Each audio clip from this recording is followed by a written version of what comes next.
ગુજરાત સરકારની ઇન્ડસ્ટ્રીયલ પોલિસીથી ઉદ્યોગ જગત કેવું ખુશ છે અને એમની શું પ્રતિક્રિયા છે, આવો જાણીએ. સર, તમે તમારી પ્રતિક્રિયા શું આપશો? આપણા ગુજરાતની અંદર 42 લાખ રજિસ્ટર્ડ એમએસએમઈ ઇન્ડસ્ટ્રીઝ છે અને અનરજિસ્ટર્ડ ગણીએ તો ટોટલ 45 લાખ ઇન્ડસ્ટ્રીઝ છે.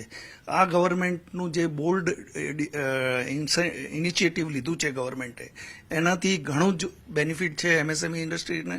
ટોટલ 45%થી લગાડીને 25% સુધી જે સબસિડી અને 7% સુધીની ઇન્ટરેસ્ટ સબસિડી ગવર્મેન્ટે આપી છે, એનાથી ઇન્ડસ્ટ્રીને બહુ જ સરસ બુસ્ટઅપ મળશે અને બહુ જ સરસ રીતે ઇન્ડસ્ટ્રી ગ્રો થઈ શકશે અને પૂરા ભારતને એક વિકસિત રાષ્ટ્ર ઉપર લઈ જવામાં મદદરૂપ થશે.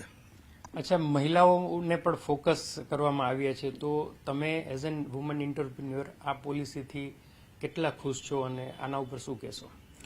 મહિલા એન્ટરપ્રેન્યોરની વાત કરવામાં આવે તો મહિલા એન્ટરપ્રેન્યોરને માત્ર ને માત્ર મૂડીની જરૂરિયાત નથી, પણ સાથે સાથે લીડરશીપ છે, મેન્ટરશીપ છે, એ બધી જ વસ્તુઓમાં જો એમને સહાય મળે તો ખૂબ જ સરસ રહે.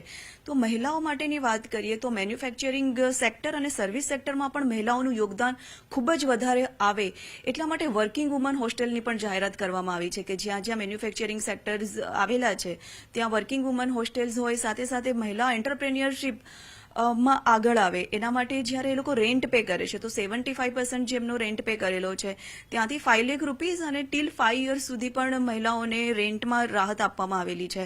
અને મહિલાઓને લીડરશીપ માટેની પણ અને મેન્ટરશીપ મળે એના માટે એક કમિટી ડેવલપ થશે કે જે લોકો એમનું હોલિસ્ટિક ડેવલપમેન્ટ થાય એનું ધ્યાન રાખશે. સાથે સાથે કેટલી બધી મહિલાઓ એવી હોય છે કે કદાચ મેરેજ પછી રિલોકેશન્સ, અધરવાઇઝ પ્રેગ્નન્સી પછી ફરીથી વર્ક પર રિઝ્યુમ નથી કરી શકતી. આવી મહિલાઓના સ્કિલ્સ સેટ ઉપર કઈ રીતના ઇન્ક્રીઝ કરવામાં આવે એના માટે પણ એ લોકોએ ખાસ ધ્યાન રાખવામાં આવેલું છે. સાથે સાથે આપણે જો સ્ટાર્ટઅપ સેક્ટરની પણ વાત કરવામાં આવે તો સ્ટાર્ટઅપ સેક્ટરમાં જે મહિલાઓ છે તો સ્પેસિફિક ફોર એક્ઝામ્પલ તમે ફિનટેક અને ગ્રીનટેક એ ટાઈપના એક્સક્લુઝિવ સ્ટાર્ટઅપ્સમાં હોય તો વધારે 10 લાખ રૂપિયાનું આયોજન કરવામાં આવેલું છે. જો તમે સોશિયલ ઇમ્પેક્ટના સ્ટાર્ટઅપ સાથે સંકળાયેલા હોય તો પણ 10 લાખ રૂપીઝ એડિશનલ છે અને એવરેજ બધા સ્ટાર્ટઅપ માટે 30 લાખ રૂપીઝનું તો પ્રાવધાન છે.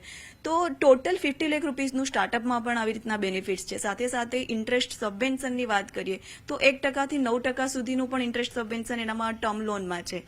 અને ગો ટુ ગ્લોબલ માર્કેટમાં જ્યારે આપણે ગુજરાત પણ જઈ રહ્યું છે ત્યારે જેવી રીતના ઇઝરાયલ સાથે આપણે ટાઈઅપ કરીને કઈ રીતના ક્રોસ કોલાબરેશન્સ કરી શકાય એ રીતના કન્ટ્રી ટુ કન્ટ્રી પણ એક્સચેન્જ પ્રોગ્રામ થાય અને બેનિફિટ્સ મળે, એ બધી જ વાત કરવામાં આવી છે. જનીનભાઈ, તમે શું કહેશો આ પોલિસી ઉપર? આ પોલિસીને જે અત્યારે પ્રાથમિક નજરે જોઈ એ પ્રમાણે એવું લાગે છે કે ઓવરઓલ ગુજરાતના અંદર ઉદ્યોગોનો ખૂબ વિકાસ થશે અને જે એમનું ટાર્ગેટ છે કે $3 ટ્રિલિયન સુધી પહોંચાડવી ઇકોનોમીને 2047 સુધીમાં, ગુજરાતનો જે અત્યારે આર્થિક વિકાસ છે એને બહુ સારી રીતે મને લાગે છે કે જલ્દી કદાચ એના ટાર્ગેટ કરતાં પણ જલ્દી પૂર્ણ થઈ જશે.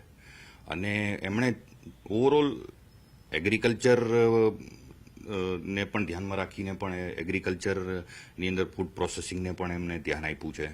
ઓવરઓલ અનસ્કિલ્ડ લેબર્સને કેમ સસ્ટેઇન કરવા, કઈ રીતે, કારણ કે જેમ ઉદ્યોગો વધશે એમ અનસ્કિલ્ડ સ્ટાફની જરૂર પડશે તો બહારથી માઇગ્રેટેડ લોકો આવશે, આપણે ગુજરાતના લોકો ક્યાંકથી ક્યાંક બીજે જશે, તો એને પણ ધ્યાનમાં રાખીને ઘણી બધી એમાં સાનુકૂળતાઓ દેખાડવામાં આવી છે. તો ઓવરઓલ મારા હિસાબથી આ બજેટ છે, આ આખું જે પ્લાનિંગ છે નવી પોલિસીનું એ ખૂબ સારી રીતે કરવામાં આવ્યું છે અને આનો બેનિફિટ જરૂર મળશે બધાને. બિલકુલ. તો રાજ્ય સરકારે જે 5 વર્ષમાં 10 લાખ કરોડના નિવેશની અપેક્ષા રાખી છે એ આ પોલિસીથી ફળીભૂત થશે એવું ઇન્ડસ્ટ્રીનું માનવું છે. કેતન જોશી, અમદાવાદ.